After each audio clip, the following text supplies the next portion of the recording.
What's happening, guys? Welcome back to another episode of The Strange Road. I'm Mikey. We got Bub and Stoner tonight and a special guest, returning champion, author, researcher, and president of Friends of Serpent Mound, Jeffrey Wilson. We're going to be diving into the Project Blue Book Crop Circle files tonight. Without further ado, here's Jeffrey Wilson. So the other thing that we decided we wanted to talk about was going back and talking a little bit about the history of crop circles in the United States and kind of shattering some preconceived notions that people have about hearing about crop circles. Yeah. They're all man-made, they're all fake or whatever. And that led me to a whole series of research projects, and one of which was delving into the crop circles that have appeared in the Project Blue Book files. I had no idea there were any even in the Blue Book. Yeah, most people have never heard of that, right? Yeah, I'm sure a lot of people don't. And so, So much in there. I actually, But this would have never. I first did a version of this, a limited version of this for the Indiana MUFON State Conference years ago, and you'll see why, because the first one that I looked at was from Indiana.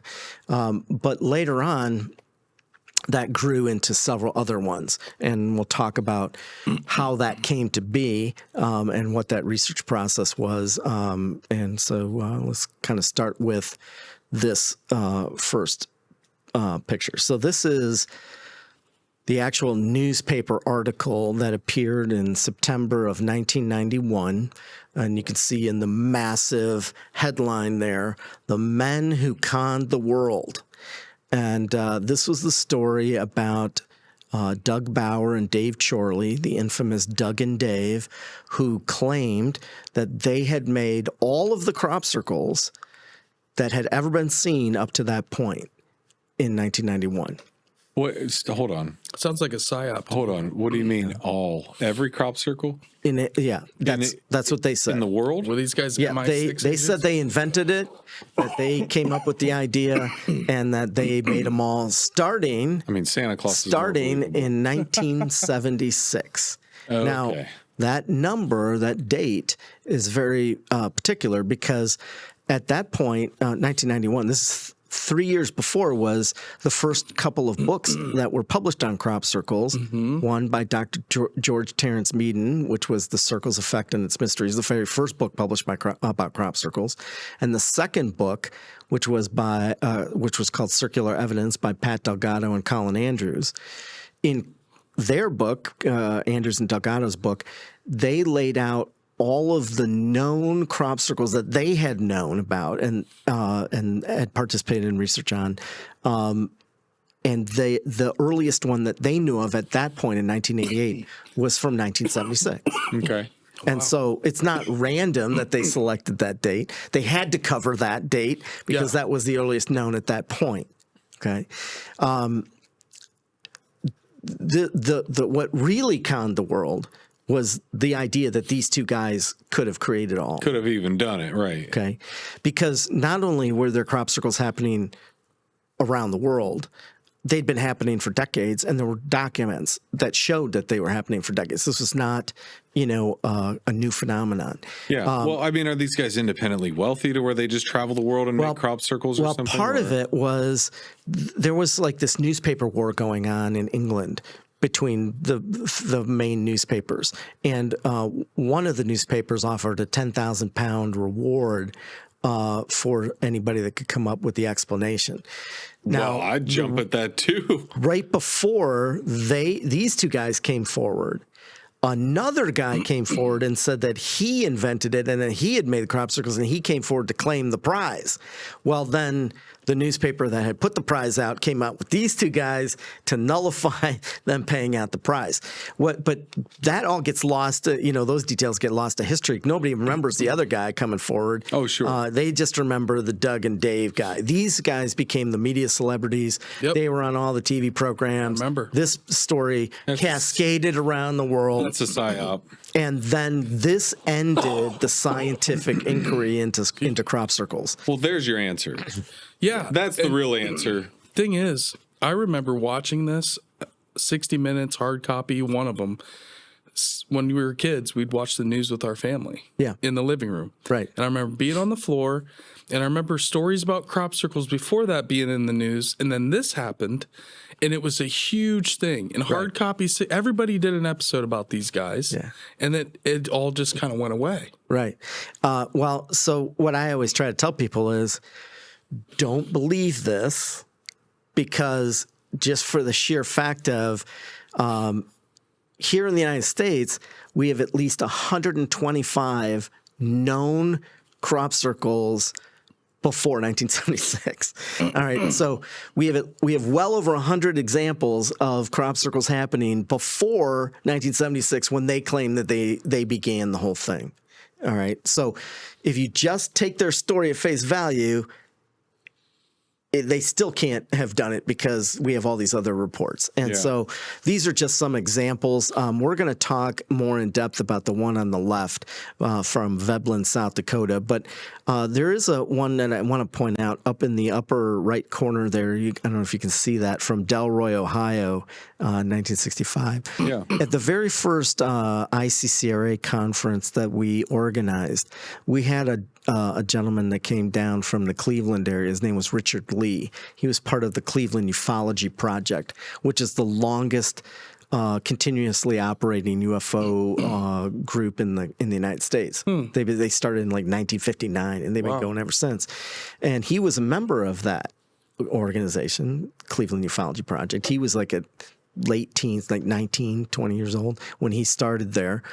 And he actually went and was part of the investigative team on this Delroy, Ohio case. And so when he came to our conference, first thing he said to me was, I don't know if you really want this stuff, but way back in the 60s, I went to go look at this crop circle, and I have these color slides from my investigation there. And I was like, what? Are you serious? So he actually gave me all the color slides from his investigation of the 1965 case. And I've reported on that in other locations, and, it's an amazing story. Yeah. But that's just one example. The one down in the lower right corner from Minnesota, that still holds the record for the most number of circles in one event in the United States. More circles in that than has ever happened since. There's a lot there. That's crazy. So, Meeker County, Minnesota. And then the one down there in the center, lower center, that's from Malibu, California. That's, as far as I know, like the earliest color aerial shot of a crop circle. And it has some geometry to it. It was a circle with a straight line, and then a bunch of people kind of ran across that field to get to it. Yeah. But there was some straight line geometry to it. But in any event, there's a lot. And that led to a project where, I began to kind of map out all the locations of the crop circles as soon as sort of consumer mapping computer programs came on the field, on the scene in the early 2000s. But Google Earth has really sort of upped that dramatically. And so after years of using these other ones, I finally redid our map of North America to include all of the Canadian circles and all the Mexican ones that we knew about at the time. I think I put this together in like right before the pandemic, so like 2019, something like that.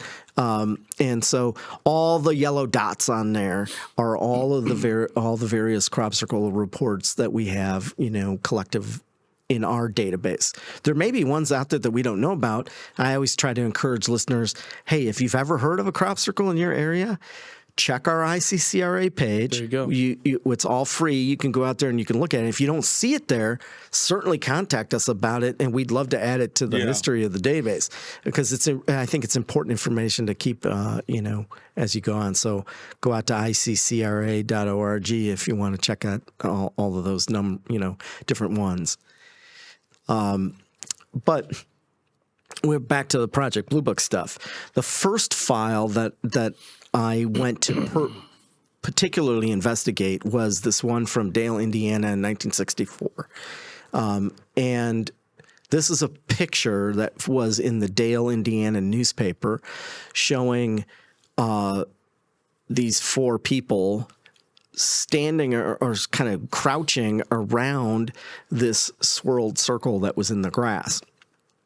And the young guy that's sort of left of center, Charlie Engelbrecht is his name. He was the eyewitness to it happening. Okay. Oh, wow. So this was an eyewitness case. And the guy in the right center was the Project Blue Book investigator.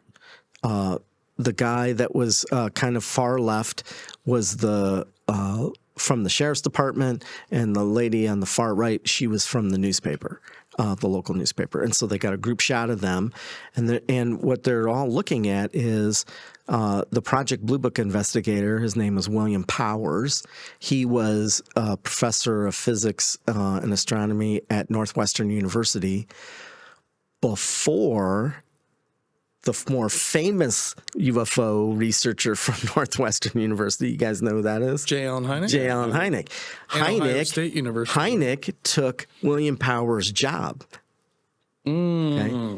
And so at this period of time, in 1964, the federal government wasn't sending Air Force officers out to investigate all these UFO reports. They actually subcontracted some of these investigations out to various parties. And William Powers was one of those contractors. They called those contractors Blue Boys. And so if you ever hear that term, that's what that means, is that they would hire these sort of private contractors to go and do these investigations. Most people think the Air Force investigated it all, but that's not the case. Right. And so you can put a separation between you then. Yeah, exactly. Right. If somebody they can't burn you, tie you directly to the agency. So how I even learned about this case is kind of an interesting story. So in 2006, we learned of a crop circle in south central Indiana near a town called Huntingburg in Dubois County.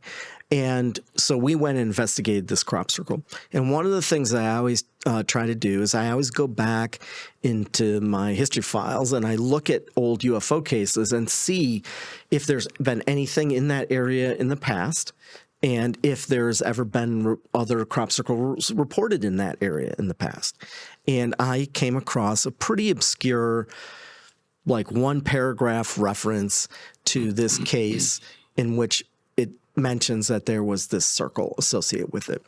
And so I began to dig and try to find more information about this case, which eventually led me to the Project Blue Book case file on it. You look at most of the UFO literature, they barely mention that NICAP was the one that went out there to investigate this. And NICAP did do an investigation. Fortunately, there are no NICAP files to review of this case, which is interesting, but I'll talk about that. So 4 miles from this Huntingburg case was the Dale, Indiana case. So pretty close, Back in 1964, there was a circle 4 miles away. In 2006, we have this other circle.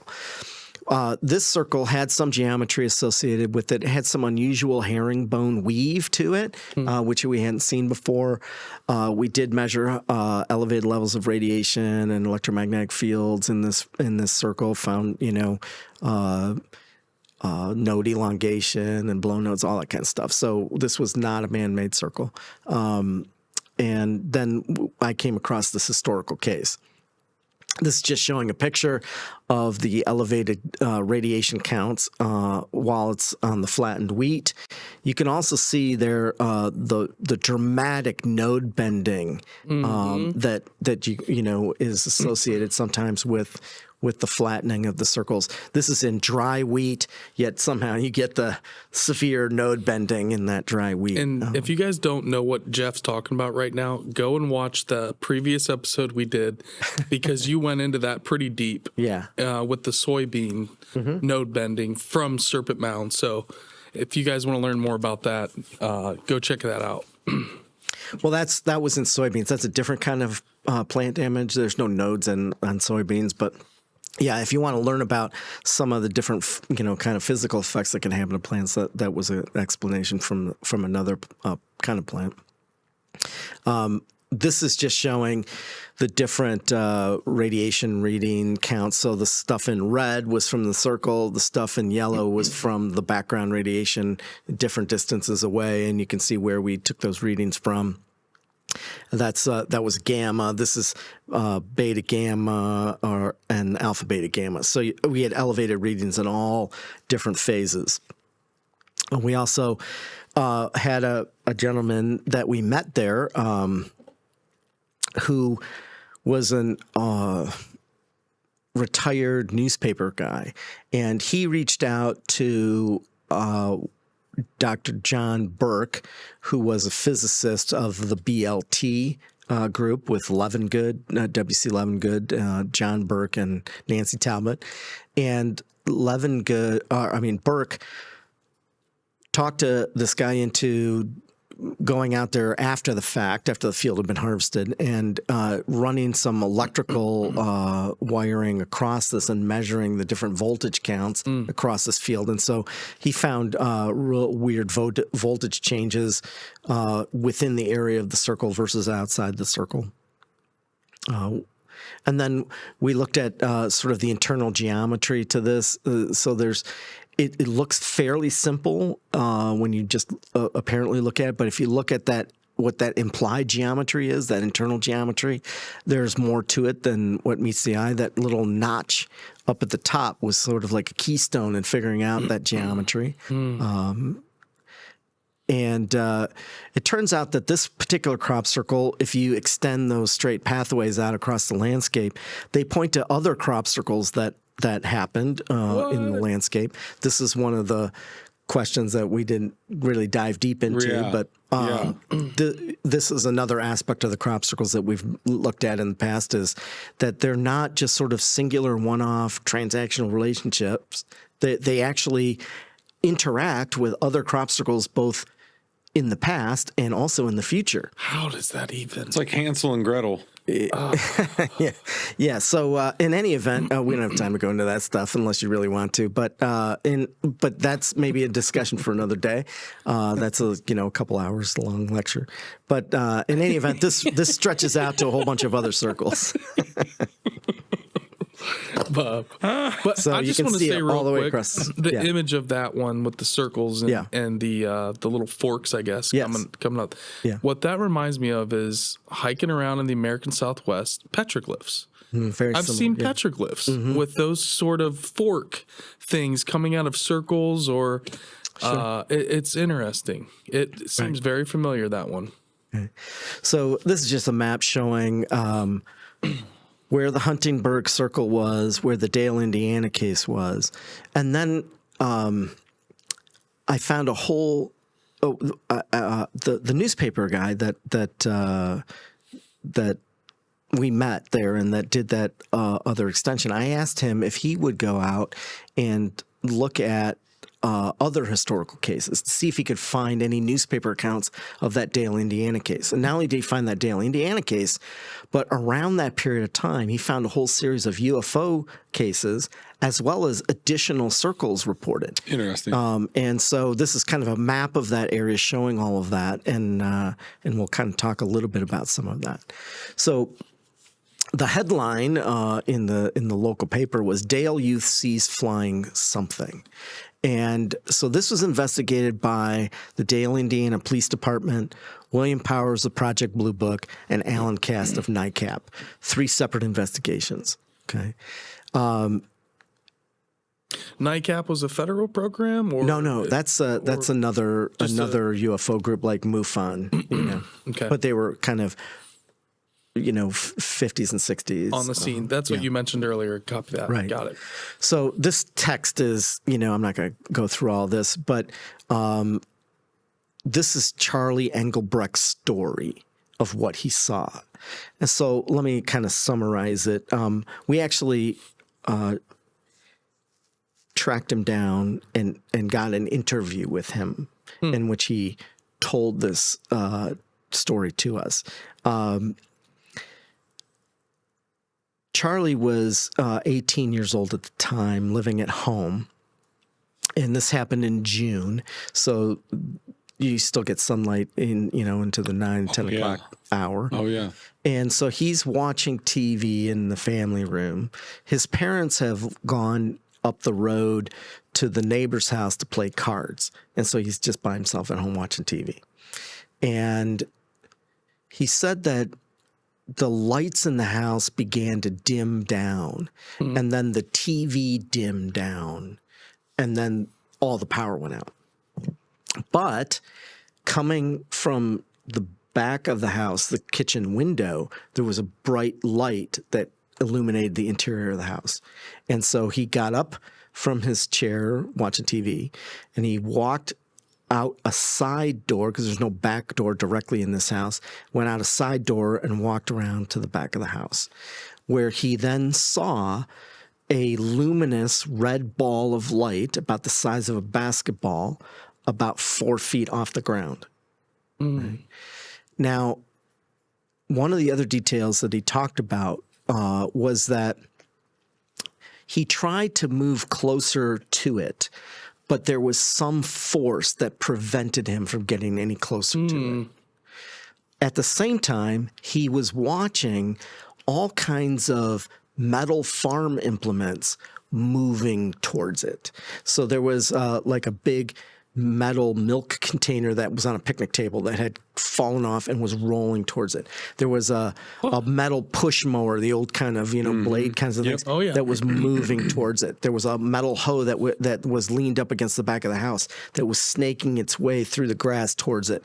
There was a whole bunch of metal farm implements pressed up against a fence that looked like they were trying to move towards it. So all these metal things were moving towards it, but he could not move any closer to it. Is what he said. Wild. He watched it for a fairly short period of time, and then he thought, I should call my parents about this.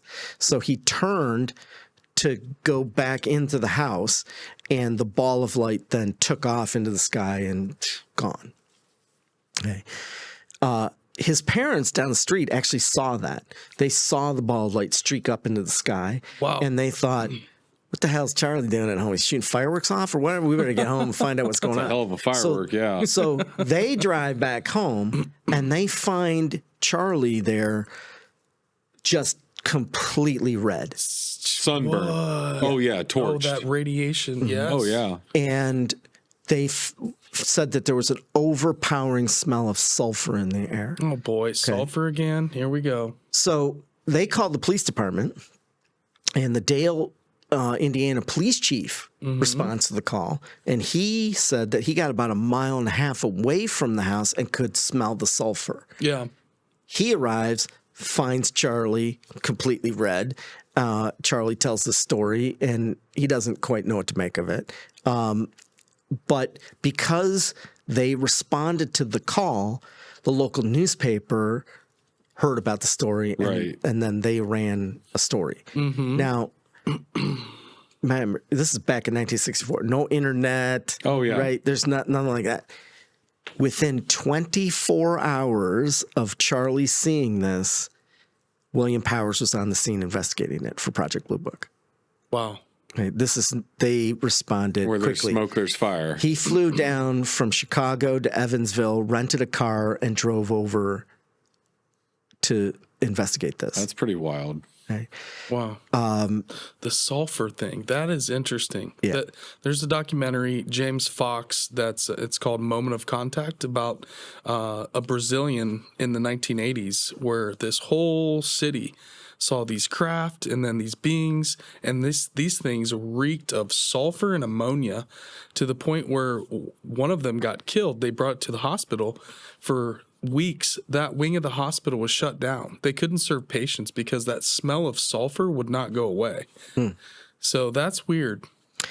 So this is kind of an aerial satellite shot, and I've superimposed the map of Charlie's house there that Charlie drew, and this is actually a map that was done by William Powers, and is in the Project Blue Book archives, which is kind of the same accounting of the tale that Charlie told us, is kind of repeated in the notes of William Powers. and so you have like a diagram of the whole thing, right? Which is pretty cool to see. What I will say is that the media attention from this, the way that Charlie describes it, is it ruined his life. Sure. Okay. At 18 years old, in 1964, during the Cold War, people reporting UFOs and stuff, you're a lunatic, you're a crazy person, you're mentally unstable. The media attention just absolutely ruined his life. And he, to get away from it, joined the military, ended up going to Vietnam, had a lot of bad experiences. When he finally got back, he essentially lives like a hermit in this original house. His parents are dead, but he's still there. Oh wow! And so to get an opportunity to interview somebody like that, after the fact, he was very reluctant to talk about it. In my original presentation, I would play his words for him, but we're not going to get into that stuff. Sure. But it's a really compelling story. All of the facts that were gathered by the investigators support his story, and the fact is that underneath that ball of light, it created a swirled, flattened circle of grass. Okay, so we have this crop circle. It also, what Charlie talked about was that it affected their farm animals. So the chickens stopped laying eggs for months, and the cows stopped producing milk for quite a period of time. It also, at the end of the backyard, was where the farm field began. And at the time, there was a cornfield in June. It was just starting to get mature. And he reported to us, and this was not in the Project Blue Book files, was that there was like this large semicircle along the border of the field that extended into the field of essentially it turned all of that corn dead, dry brown. Wow. Okay. And so I think there's a slide in here that shows the circle of a radius of the affected area, and it perfectly matches that sort of semicircle out into that farm field that Charlie, described to us. So, in any event, you can go out and you can see these in the Project Blue Book files. I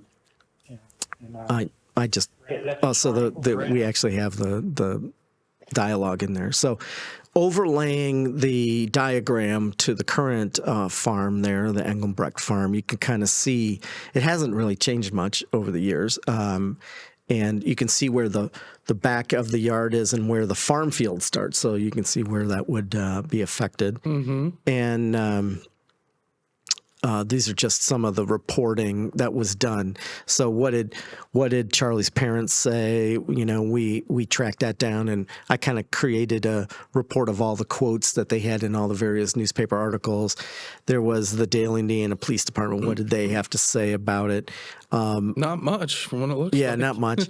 William Powers, his report was particularly interesting. One of the things that he found was that at the center of the circle, he found an unusual metallic stone that was pitted. And of course, they took that as a sample, and that went off to Wright-Patterson Air Force Base and never to be seen again. Yep, of course. Okay. But that photograph in the newspaper, William Powers is holding that and talking about it, and they're all looking at it. That's what that photo documents. So, So we have this record. He actually reports sending it. He also took grass samples. And the only way that we know that he sent the grass samples to Wright-Patterson is that he borrowed an envelope from the Dale, Indiana newspaper reporter, and it had the Dale, Indiana newspaper stamp on the envelope, and written on it was grass samples. And so he took grass samples and sent those to Wright-Patterson for analysis. No record of that seems to exist, but we have the record of the envelope. You can actually see that on the Project Blue Book archives. Wow. But there's no report of the analysis that was done on the grass samples. So there was some attempt at an investigation. Whether or not anything happened or not, I don't, whether it's still classified or lost in time, who knows? All the cloak and dagger surrounding it. Right. Well, that's also all these UAP hearings. Around that area where he found that stone was the burn spot. A photograph of this appeared in the Dale, Indiana newspaper. That's the photo on the left there, and a diagram of it appears in William Powers' report in Project Blue Book Archive. So they're simultaneously. I try to do a colorized version of that photograph so it gives you some sense of what it looked like. But that's the burn spot at the center of that circle. One of the other sort of missing things is that William Powers took 10 slide photographs showing various parts of the thing. We have a typewritten key of what the subject matter is of each of them. However, if you go out to the Project Blue Book files, all you get is a blacked out photocopy of the slides. You actually don't get the photos at all. What is that? So there is no photograph. You just have a photocopy of the actual slides. Good enough. That's it. That's all you have. See, I'm just not going to share with the government. If I find something in the future, I'm just not going to tell them. Right. Screw them. I'm keeping it myself. Rather than going into a black there's box. the envelope there that talks about the grass samples, and It's so disappointing. There's Alan Cast from NICAP. This is another news, and the newspaper reporter there from the Daily Indiana News, another photograph that appeared in the paper. Alan Cast got there the following day after William Powers, and he asked the Engelbrechts if he could set up a tent for doing scientific studies of this whole thing. They agreed to it, so they set up a tent. They had a bunch of people come out, do a bunch of scientific tests. There is not a single report about that anywhere. Sure. NICAP doesn't have a record of it, but there is this newspaper account of them doing it, and there's a photo of Alan Cast from NICAP there, but there is no documentation that seems to exist about it, which it's kind of frustrating. But there's Alan actually pointing to the burn spot in the circle. So they're in the circle there, and the newspaper were dutifully writing down quotes from him. So I tried to colorize that That's cool. give you a little bit of a perspective there. So again, nothing from Alan Cast, and so there were some after effects that were reported a little bit later. Mr. and Mrs. Engelbrecht reported that they sort of had seen similar lights in the sky and a few days earlier, but they didn't really report on it. So there may have been other things going on around this period of time. There were also lots of other people that were reporting balls of light sort of experiences in this whole region around Dale, Indiana, during that period of time, like week to 10 days. And there's a whole series of reports. I think they're in here. We'll have to take a look. But there's from the center point of where the circle was in the backyard of Charlie Engelbrecht, that larger white circle that I created shows that sliver of the farm field that would have been affected. So that's about the radius of the affected area, even though the swirled circle is kind of at the center of it. But that's where, we looked at that. So one of the interesting things that I that kind of came my way was, although Charlie's story made national news and made a lot of newspapers, people started to really, kind of get interested in his story, Charlie's story. And there was one woman that wrote a letter to the editor of the Evansville newspaper that got published about a week later. And her name was Iva McCoy, and she was in her 80s at the time that this happened. So that meant she was born in the 1800s. Jesus. Okay. Wow. And she reported that she knew exactly what Charlie had seen because she'd been seeing those kinds of balls of light ever since she was a little girl. Oh, boy. And she would sit on her porch with her parents and they would watch these lights. And they called them mineral lights because her parents told her that these balls of light would come up out of the ground and they would create these circles in their fields. So that would date back into the 1800s. That's crazy. And that her father explained that these balls of light were caused by the minerals in the ground. Oh, wow. Okay. That's pretty logical. I mean, that's a really interesting column that was written by Iva McCoy, in the 80s, in her 80s, and gives you a completely different perspective on what might be causing this kind of thing. Right? Yeah. Ordinarily, you hear, "Wow, it's UFOs from the sky, coming down or whatever."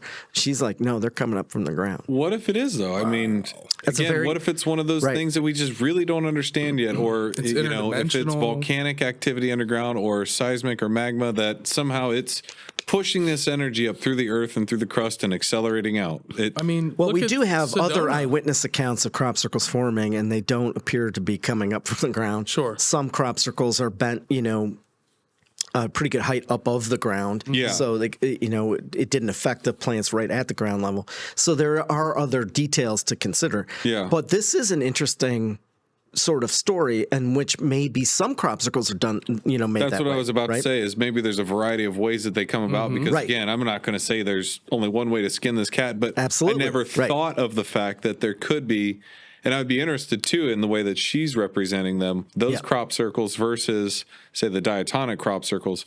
Do they really compare in the sense of the notes and the Right. We really intelligence built into them, or is it more of like, hey, we have a burn mark and it's maybe something emanated up out of or got that energy through the earth and then it's interesting because when we went to Sedona and took that Jeep tour with Kevin and he explained, the Native Americans for thousands of years have been saying there's something here, there's this energy, these vortexes, but NASA did all these scans and actually scanned, yes, these are electromagnetic energy fields that are coming from, and that was like in the 1960s, I think he said. So, that wouldn't surprise me. There's that seismic activity. Is it, another dimension opening up? Is it simpler than that? But it makes sense. Okay, so when you go to the Project Blue Book archives, they have record cards for each one. These are, pre-computer days, so you write things down on a record card. Bob, I don't know if you can read what's in yellow there. Yeah, so investigation by Bill Powers of Northwestern University with conclusion that case was attempted hoax. Of course, swamp gas. That actually is one of his explanations. Okay, that's the first time that shows up as an explanation. That is very, very interesting. Okay, so William Powers does this investigation. He finds the burn spot. He finds the stone. He takes grass samples. He hears Charlie's story, and he sends his report to his bosses that hired him at Project Blue Book, and he says, it's an attempted hoax. That can't be the official report he gave them. That's the official report. He had to have filled them in on more information. But that's what his higher up said, or that's what he That's said? His report says that. Wow. Okay. Wow. So come on. Now, why? This is the report. This is the cover slide of the report. Oh, I thought that was the whole report. But here's the thing. You got to understand that Blue Book was created to essentially put out the narrative that all of these things, every single thing, it was the same as the Condon report. They were all engineered to dissuade any belief. But at the time, the public didn't have access to these files at all. No, right. Well, of course. So they believe whatever you tell them. Right. So, but it's interesting that Powers came to this conclusion, or maybe faked the conclusion. I don't know, whatever you want to say. But that's why Hynek left. This is the cover sheet for the slide photos, and then there is a key that goes along with that, so we know kind of the content of those slides. Now, why do I come back to the slides again? That's going to factor into this story here in a bit, and I'll get to that second part. But keep this in the back of your mind. Gotcha. Okay. So this is actually William Powers' typewritten report, and I'm not going to go through all that stuff, but there were these additional sightings in the area. One of them, these 5 individuals watched this ball of light in southern Indiana cross over the Ohio River from Kentucky into Indiana. They were. Their car was essentially almost run off the road from this light.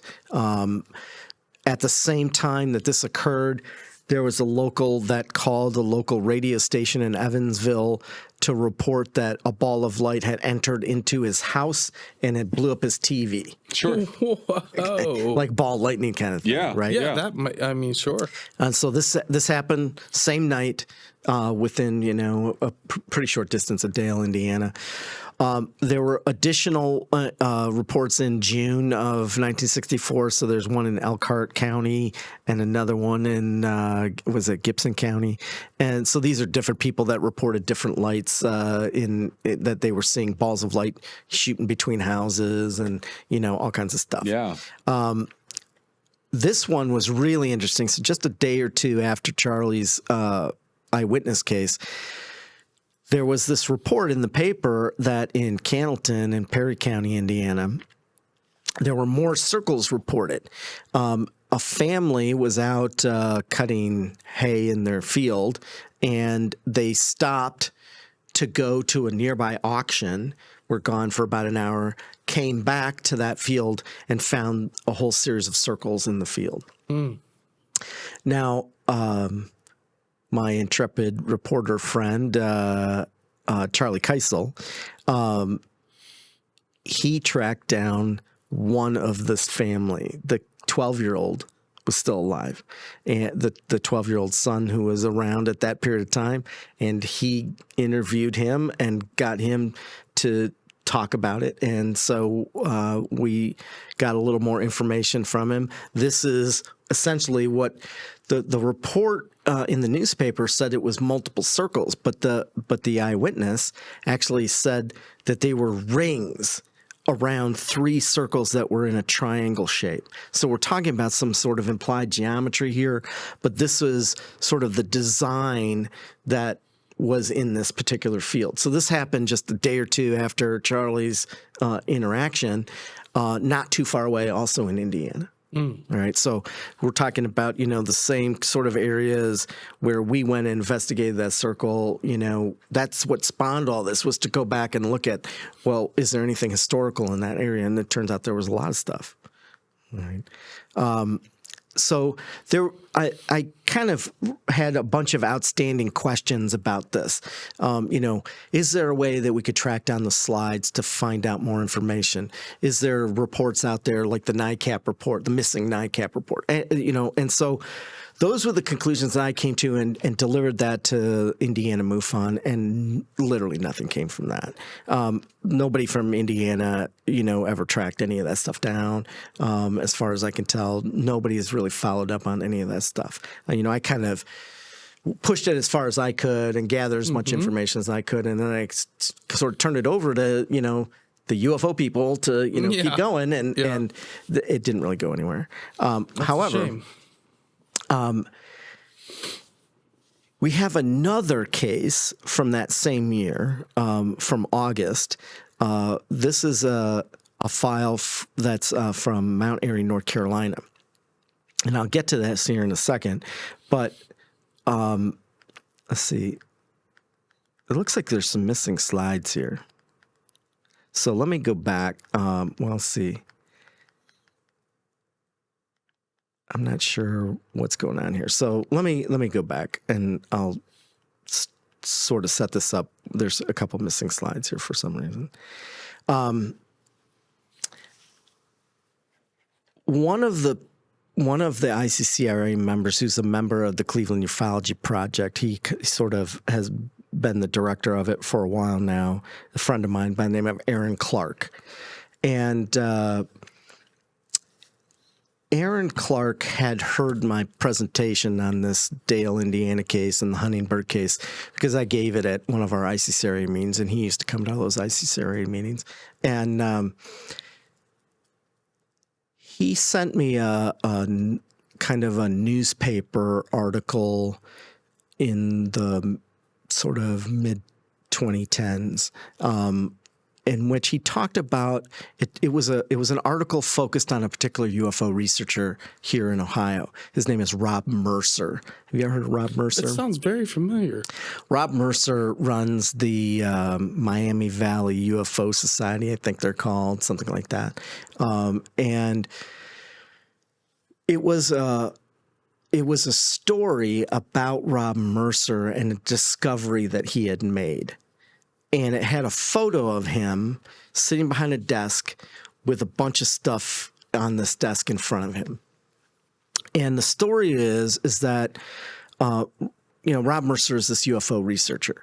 And one of his hobbies is that he loved to go on to Craigslist and, find good deals on stuff. And while he was kind of surfing Craigslist one day, he came across a listing for someone selling a box of UFO files. And he, being a UFO researcher, he got interested in it. So he, called on it to go and check it out. And when that was in, he's from the Springfield, Ohio area, and he went down into Dayton. This is somewhere in Dayton. And he went down into Dayton and showed up at this garage, and they showed him this box of UFO files. And he was astonished because these were original, unredacted files from Project Blue Book. Wow. A whole box of them. What? Well, you're right, Pat.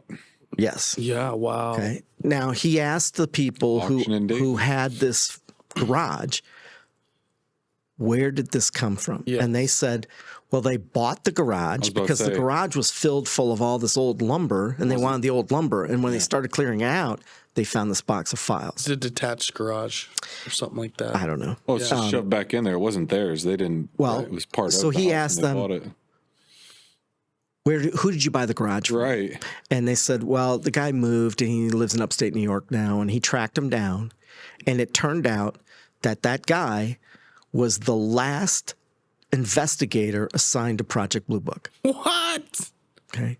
And so he contacted this guy living in upstate New York, and the guy said, oh, those old files?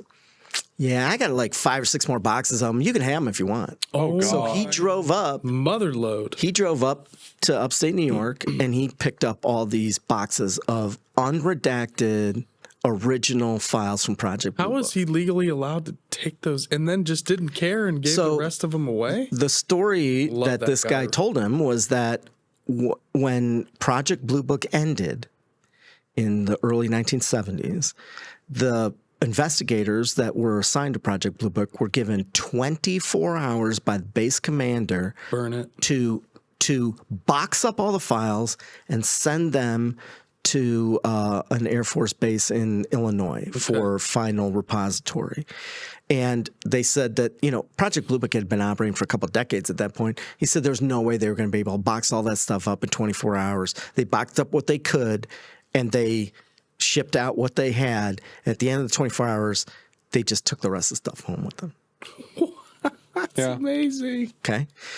And so this stuff just sat in this guy's garage, and then when he moved, he took everything, but I guess one box was hidden behind a bunch of lumber or whatever, and so that wound up being sold to Rob Mercer, and Rob Mercer tracked down all this other stuff. And so Rob Mercer then spent about a little over a year sorting through all these files because they were just jammed in a box at random because they were literally just, you must go now, just jam it in a box and leave. And so he spent, over a year sorting through all this, meticulously going through and putting it all together, organizing it all. And but what caught my attention about this was not that story, because he told kind of a rudimentary version of that story for the newspaper. The photograph showed kind of a range of some of the material that he wound up getting, including film canisters, stacks of slides. You see where I'm going? Wow. And like all kinds of reports and all kinds of stuff. And I looked at that stack of slide photos and I thought, what are the chances that Rob Mercer has these slides from this Dale, Indiana case, William Powers, right? So I contacted Rob Mercer, and it turns out he had attended a lecture that I gave on crop circles at an Ohio MUFON state convention one time, so he knew who I was. And he said, I described what I was looking for. Do you have any slides of a swirled circle in grass? Right, because that's what the Dale case was. And he said, well, first of all, I don't have a slide projector. I don't have a way of taking a picture of that to send to you, you know. And I said, well, I have a slide scanner. If I, you know, meet up with you, we could scan all of the slides, whatever you have, digitize it all. And so I drove up to Springfield with my slide scanner, and we spent an entire afternoon slide scanning every one of those slides and digitizing them. And what astonished me was the sheer amount of material that he had covered an entire wall of bookcases. He had put everything into binders, and he had it all organized. And I told him, I said, I'm telling you right now, you need to digitize all of this ASAP immediately before the government comes knocking on your door and takes it all away. Mm-hmm. Like, this will all disappear unless you do it as fast as possible. Give it to the Black Vault guy, Greenwald. But one of the things that he before I got up there, he had actually managed to get a slide projector, and he projected on a wall, and he took a cell phone shot of a photograph of these two guys by a crop circle. Now, that's in wheat. That is not grass. And I looked at that and I was like, man, that I've seen that picture somewhere, but I don't know where. I couldn't remember where I'd seen that picture from. So it was obviously part of Project Blue Book files. This is an unredacted photo. Okay. Now, the photos in Project Blue Book, they're all redacted. So all the people are blacked out. Mm-hmm. But I swear to God, I'd seen this picture somewhere. And so, you know me, I went to the nth degree. I went through the entire Project Blue Book archives. I went through every case, and including the 10,000 miscellaneous documents that are not assigned to any case, until I found the photograph. And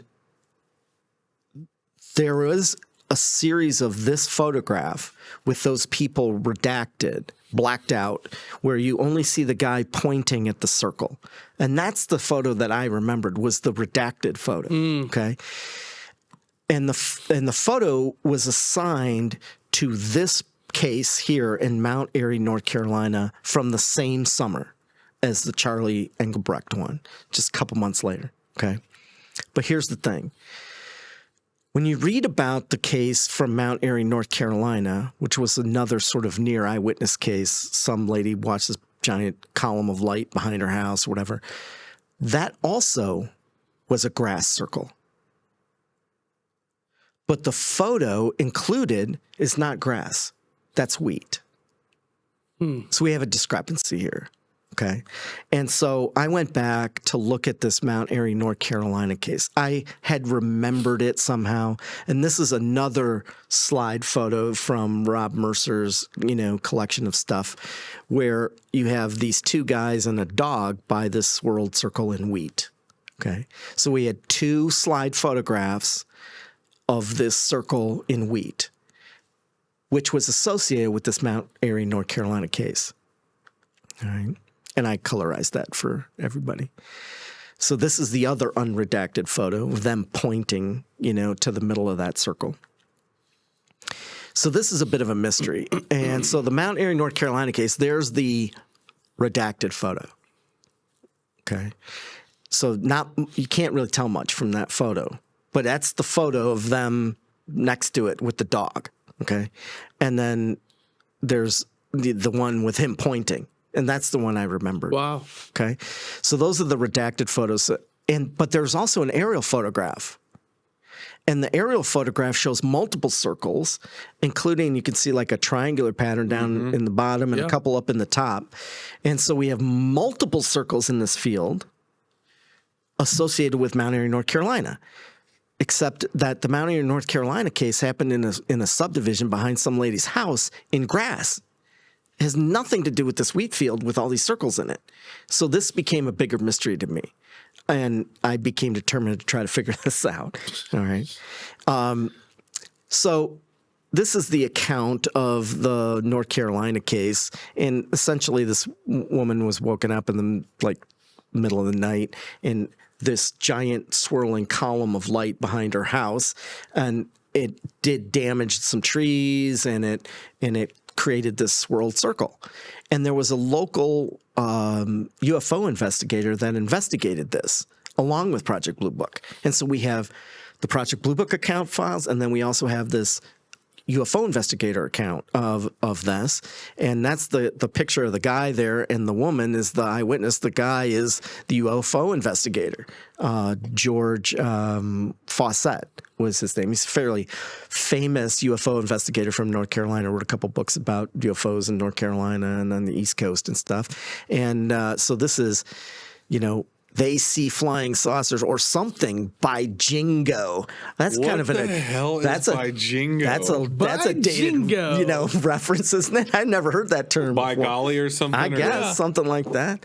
So I've never heard that in my life. That's a good wild headline there. But by Jingo. This is the original newspaper account from the Winston-Salem Journal, and so we have this account, and. Again, it's associated with this grass circle. So I don't want to spend time, going over that because it's pretty simple. But one of the things that Project Blue Book used to do was every month they would create a listing of all of the investigations that they did, and it was like a typewritten report that went to the superiors or something like that. And this was for the month for that Mount Airy, North Carolina case, and do you see what's handwritten down at the bottom there? Dust Devils. Yeah, Dust Devils. Again, it's just insulting. But look at where the location is. Durland? Sorry, not that. Marshall, Colorado. Marshall County, South Dakota. Okay. And so on a hunch, that was handwritten in. I took a flyer on figuring that associated with Dust Devils was the crop circle account in wheat. Yeah.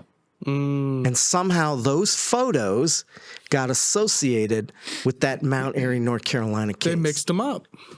Well, they just compiled it all together for some reason. Sure. Somehow they got wires crossed, maybe. But what I found interesting was that it was handwritten in. Yeah. Like and part of the reason for that is there is no Project Blue Book case file for that South Dakota case.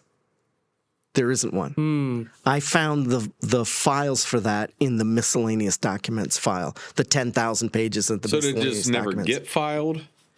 They did not file a report because they didn't associate it with a UFO.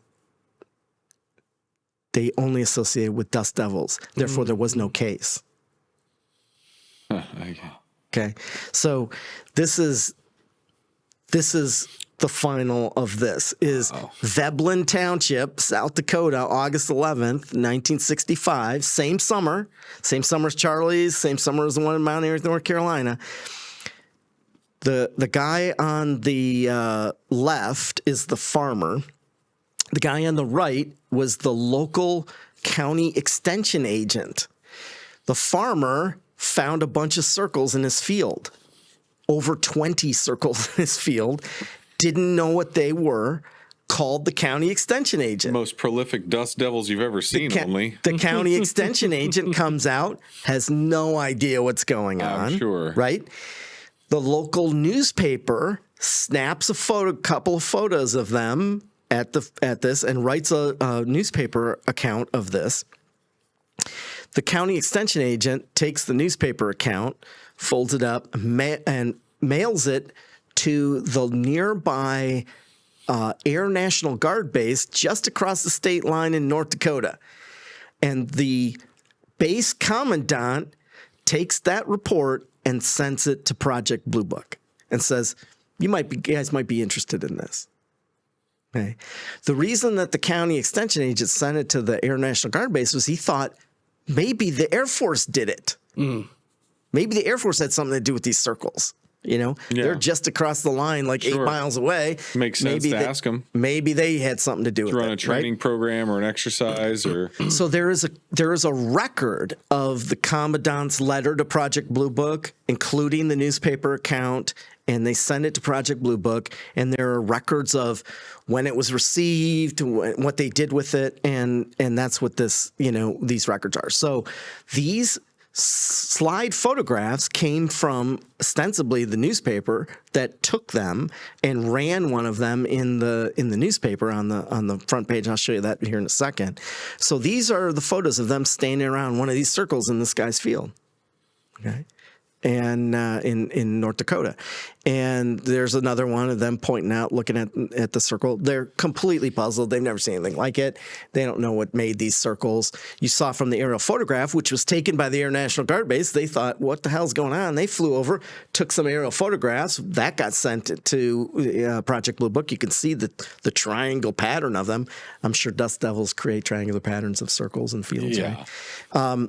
So in any event, you can see all these documents and these letters, but the sum total of this was that they sent this information to a meteorologist, and a meteorologist came back and said, dust devils made those circles in the field. Clearly. Then that ended the investigation. They had no case file associated with it because they didn't associate it with a UFO sighting. Nobody said UFOs. The farmer didn't say UFOs. The county extension agent didn't. The Air National Guard base didn't. Nobody said UFOs, so they did not create a case file for this. But there is a record that they had this.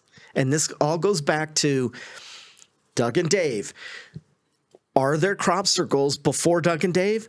Clearly there are. The federal government has lots of documentation of these circles throughout the 60s, and even dating back into the 50s. Yeah. So it proves that they're a fraud. Right. And so this is just, just keep hammering that nail in the coffin. Yeah, but you know what? People, Right. my parents' age, they still all watch that episode and have never thought about crop circles ever since. Right. 100%. You know, that's a really strong tool of disinformation. So in the Project Blue Book archives, this is how I was able to confirm the relationship between those photos and that South Dakota case, because of this photocopy of that newspaper article. And from this, I was able to determine the location of it. Yeah. You're right on the money there. There it is. Now, I think I asked you earlier, and I don't know if it was before we even got into it, because we're looking at old photos of this and documentation. Yeah. And I kind of made the reference of, is there anything before we even could document with photo or this or that of crop circles from even earlier times? Sure. Yeah. If you go out to the ICCRA page, there is a section there of early accounts of crop circles in the United States and North America. There are the earliest reports. I found one from 1820 and one from the 1840s. The one from the 1840s is a really interesting one because it was written by a guy by the name of Henry Schoolcraft, who worked for the Bureau of Indian Affairs. Okay. And he was an ethnologist. He was married to an Ojibwa woman up in Sault Ste. Marie, Michigan. And he used to write down all of their sort of oral traditions and myths and so on and so forth. And one of those he sent in a report to Congress, which got printed in the 1840s. And it was called The Magic Circle in the Prairie. And it was about this Native American that was walking through the prairie and comes across this flattened circle that had no paths leading into it or coming out of it. And he's puzzled by this. And so he decides to sit there and watch it for a while. And eventually, descending out of the sky is this, what he calls a basket. giant basket, and the basket lands in the circle, and a bunch of women jump out and start dancing around in the circle, and then he goes with them up into the sky. What? It's like this. It's this wild. What? It's like an early abduction story, and where can you read That's about really that? cool. it's like we have it on the ICCRA page. said. Right, but was it from like a town hall or?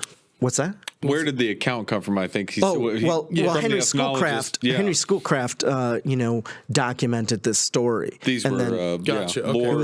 It was an Indian verbal traditions. Yep. Oral history. which means that it goes back much further. That's what I'm saying. And we found that same tradition from multiple tribes and published in different places. So it wasn't just Henry Schoolcraft was the earliest published account, but other published accounts have a different version of it, and they have a different name of the Indian brave who saw it or whatever. Mm-hmm. Yeah. And so that seems to be a widespread Indian tradition. Interesting. So that's one really early interesting account. Well, in a way you're expressing it too is to think of like, well, they weren't really growing all these swaths of crops for crops to come down into crop circles in. It's like, hold on. There can still be these big meadows and grassy fields where you can still have the same thing going on. Exactly. And probably could have it even more so if there's That's wild. Now there are earlier published accounts that go back into the 1500s from Europe, but the earliest in the United States date back into the 1800s. I actually uncovered a whole series of published accounts from Gentleman's Magazine at the end of the 1700s. There was like the Time magazine of its day, and there obviously no photography, but there was a whole series of articles people were writing back and forth describing these flattened swirled circles in the farm fields in England. And then there was other people writing in saying, no, they called them fairy rings. Mm-hmm. And so in the modern sort of parlance of fairy rings, that's like a fungus ring. Seen that, right? Yeah, we talked about that. Right. And so there's this argument between the people saying, no, these are just fungus rings versus the people saying, no, we're seeing these swirled flattened circles. Mm-hmm. And so there's like a whole series of these articles that in Gentleman's Magazine in the late 1700s, going back and forth about this. It's almost like an online discussion board of back in the day of posting back and forth. Yeah. You're wrong. No, I'm wrong. Now, earlier than that, there was a professor of chemistry at Oxford University by the name of Dr. Robert Plot, who wrote a book called The Natural History of Staffordshire. And in The Natural History of Staffordshire, he identifies a couple dozen crop circles, flat and swirled circles, and he actually did the first scientific testing. He tested the soil from within the circle and compared it to the soil outside of the circle and found differences between the soil. He actually had a hypothesis about what was creating them, and he said it was some sort of geometric lightning, and he drew some diagrams of like a square embedded in a circle that was like somehow made out of lightning that imprinted into the farm field. And so there's like he was thinking about it, he's trying to be logical about it. And somewhat scientific about what he was seeing. Yeah. I also found an account that was published in Science magazine in the 1880s by a spectroscopist from southern England who wrote a whole bunch about finding a bunch of swirl flattened circles, and asked other readers to come forward with their accounts, but Science never printed anymore, if they got any, But he was another scientist that was looking at stuff. Yeah. And then, of course, you can go all the way back to a very famous sort of historical account. They call it the Mowing Devil, in which overnight somebody said that there was this giant circle that was flattened in the field, and there was a woodcut printed with this account in a local paper, and it was of like the devil with a scythe cutting down all of the wheat. But the article description actually talks about that the wheat was not cut. It was flattened. And so this is another, early historical account. A friend of mine from Germany, Andreas Muller, actually went and found a whole series of accounts from continental Europe dating back into the 1500s and published a book in Germany about those accounts dating back that early.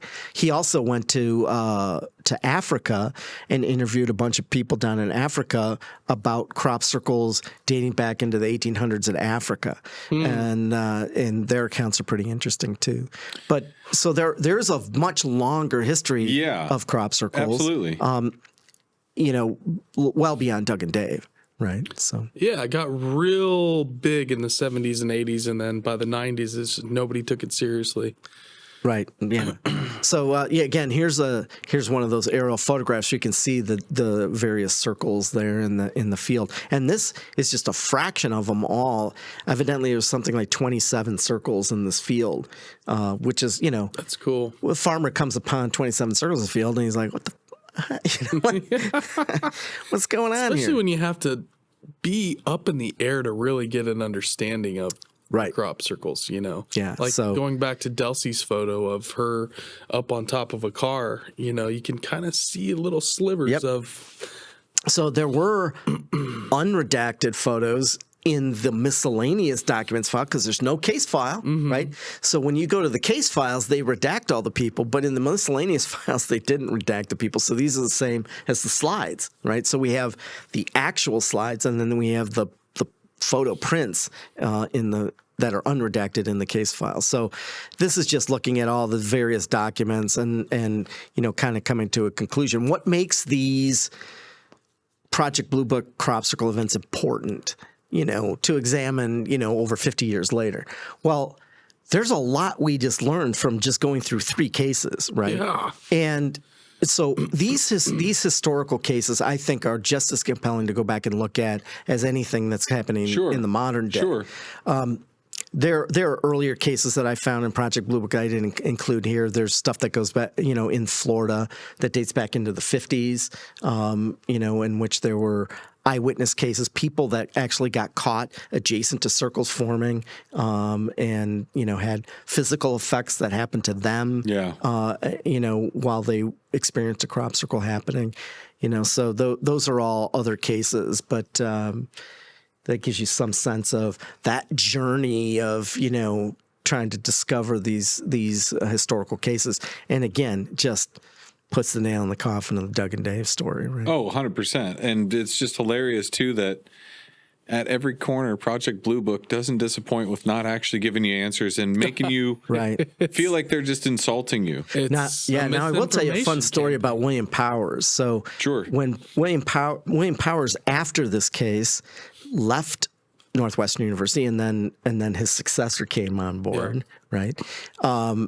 And continued the work for Project Blue Book. But he got so frustrated, he left. Right, yeah, J. Allen Hynek kept telling him to lie. But William Powers went on to go and develop military hardware for the Department of Defense. Imagine that. And what's interesting is he was working on kind of scalar weaponry. Oh, boy. And he created the first crowd control microwave truck mounted anti-crowd kind of stuff in the 70s. And so he was working on a lot of really far out projects, control sonar weapons for like DARPA and stuff after this case. Right now, one of the things I kind of skipped over was his whole detailed report of stuff. But one of the things, he had 4 explanations that were in his official report of Charlie Engelbrecht's case. One was that it was a hoax. Right. Number 2, it might have been some kind of oil-soaked paper that burned. That was on fire. The third one was that it was swamp gas. That's where that first surfaces. The famous swamp gas explanation comes out of Michigan. Yeah. But this is the first time that surfaces as an explanation comes from William Powers in Charlie Engelbrecht case. And so where he laid it was, well, it's a hoax. But his other explanations that are in there, he considered the low probability that this might have been, Right, but the other thing is you find the chunk of metal that you never bring back. You get the samples of this and that. So everything you say about it says hoax officially, but it says it's like watching somebody's lips talk when you know they're lying and just like, you know what I mean? Like, yeah. Or the old adage of basketball, if you want to watch where the person's going, watch Jedi their body. Don't watch all the These aren't the Kansas City shuffles. Yeah. They tell you there's nothing there. This is not the information you're looking for. Don't look here. Well, it again, or to the effect we still, to this day, we do not have the unredacted photos from the Dale, Indiana case. So if anybody's out there, come on, and you know that you can get access to them, bring it on. We'd love to see them. It's just impressive. There's a lot of information we just don't get. The lengths that they go through to make sure we don't get it too is the most unbelievable aspect of most of this.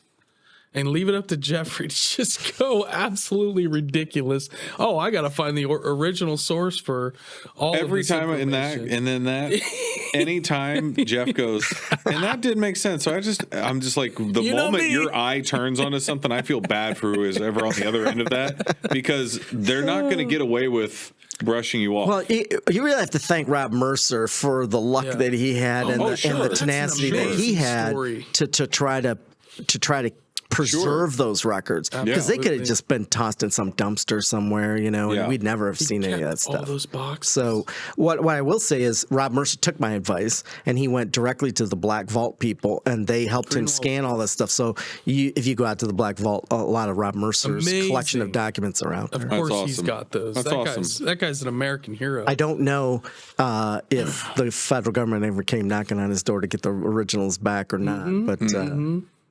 Well, it's like I said, I think there's a lot of this kind of evidence or material that is lost in someone's garage, been packed away, or not going to be talked about, or just, I think it's out there. And I think it's the more that people understand that there are ways to bring that information out in a safe way or a responsible way. Also, huge credit to Charlie Keisel, the intrepid reporter from Indiana that I met at the Huntingburg site, because he was the one that tracked down Charlie Engelbrecht. He was the one that tracked down a bunch of these early newspaper accounts and sent them to me.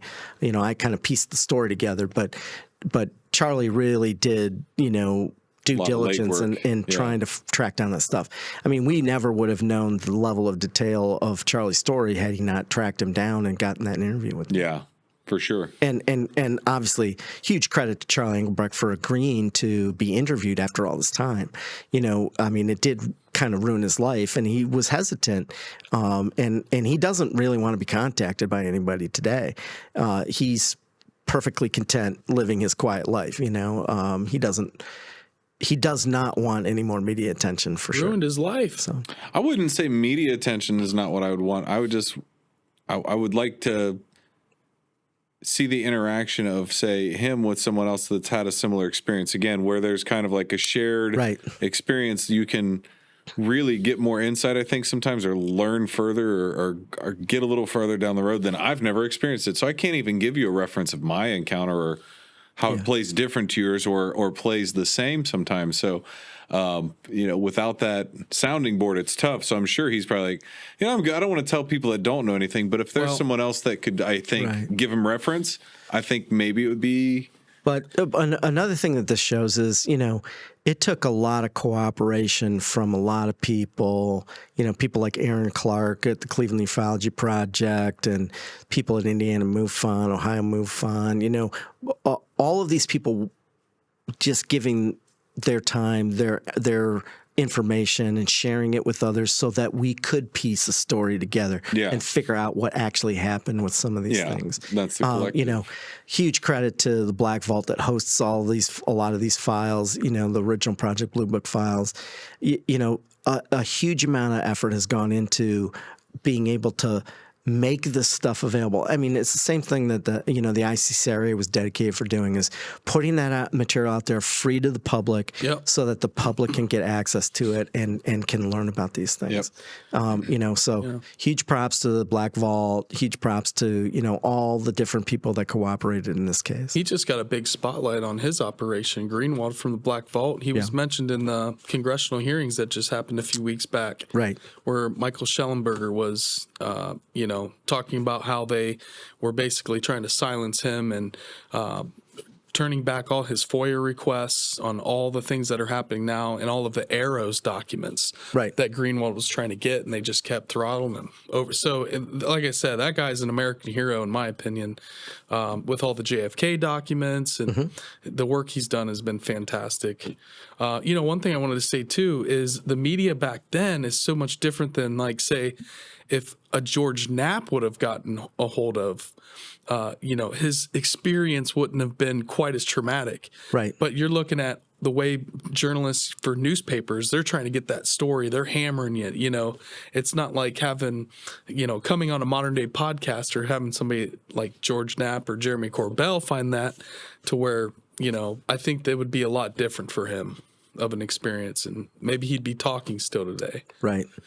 That's too bad. So I'm not a UFO investigator. Yeah. This is kind of a little bit outside my direct expertise, but there is value in looking at these files, these UFO files, outside of the UFO community. And I always try to tell people that, there is physical evidence and stuff that you can find in these files. It's definitely worthwhile to go back and learn your history, and go back and look at these original source documents. I talk about that all the time. Don't always take somebody's word for the story. Go back and look at the original source documents and read them, make up your own mind about this stuff. Absolutely. Couldn't agree with you more. The things about the mounds and the earthworks, that it's the same approach that I've, done here. I hear things from various archaeologists or museums or, institutions about things, and then I go, wait, that doesn't make sense, and I just start pushing, and that's why that book came to be, that Ancient Minds book came to be, because I wasn't satisfied with the. I love where Jeff goes, I don't like what they say, so I just start pushing. Yeah, it's I don't accept the propaganda, and I just. You remind me a lot of the guy from the film The Big Short, because, again, that was his kind of thing, was anytime, and it makes me think of myself, anytime you, for your particular purview, whatever that's within your scope, when you see BS, you're like, oh, that's trouble. That's why I said I feel bad for any time somebody doesn't come up full honest with you or doesn't give you, because you're like, okay, I'm gonna. You can say whatever you want to say. I'll get the real answer. And you know how to get those real answers hand over fist compared to so many other people that just... I try. I don't always succeed, but I try to find as much information as I can. Right. So I would say to the average person that goes, okay, that's good enough. I'm not... Again, like, you just have that tenacity where you're like, that's just not going to sit with me. So I am working on several future projects. I have my first volume of a book on Serpent Mound that's coming out, which is going to be called The Serpent Mound Chronicles. The first volume is going to be like a guidebook to Serpent Mound, and then there'll be a future volumes of. I've got 7 planned. So then I'm editing a book on the Portsmouth earthworks written by a woman by the name of Emily Aldrich, who did an amazing manuscript, and I was so honored that they selected me to edit and publish it. I'm also working on republishing and re-editing Ed Grondine's book called Man and Impact in the Americas, and so it looks like that'll probably end up being me co-authoring that with Fletcher Wilson, no relation to me, and Ed Grondine. And so look for that sometime next year. Those will be coming out. I'm also probably going to be publishing.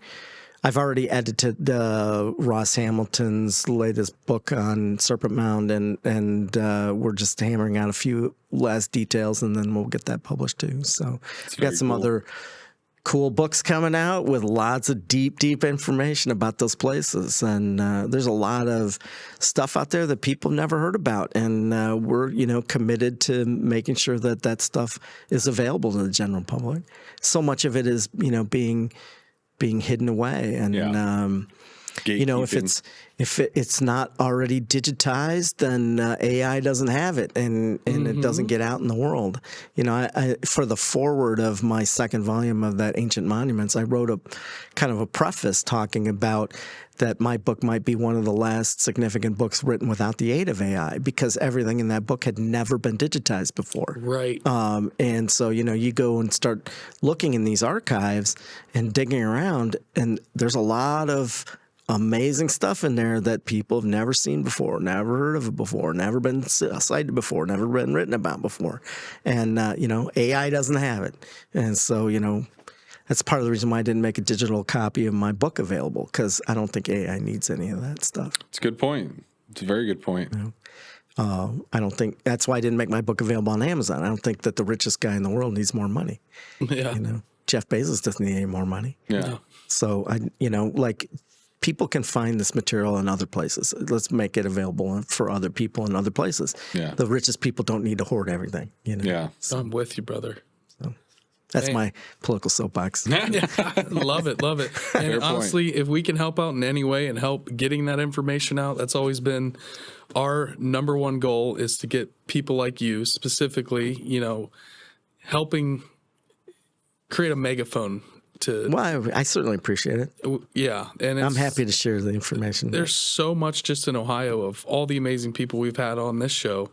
And you're, obviously, like I said, you're the champion of Strange Road right now. I think you have more episodes than any other guest on here. If people want to learn more about, like we talked about the Miamisburg Crop Circle, if people want to learn a little bit more about that, there is an entry in the Weird Ohio book about that with me in it. So, nice. So I'm in the Weird Ohio camp. So. Willis. Yeah. Weird Willis, yeah. Old Weird Willis. Yeah.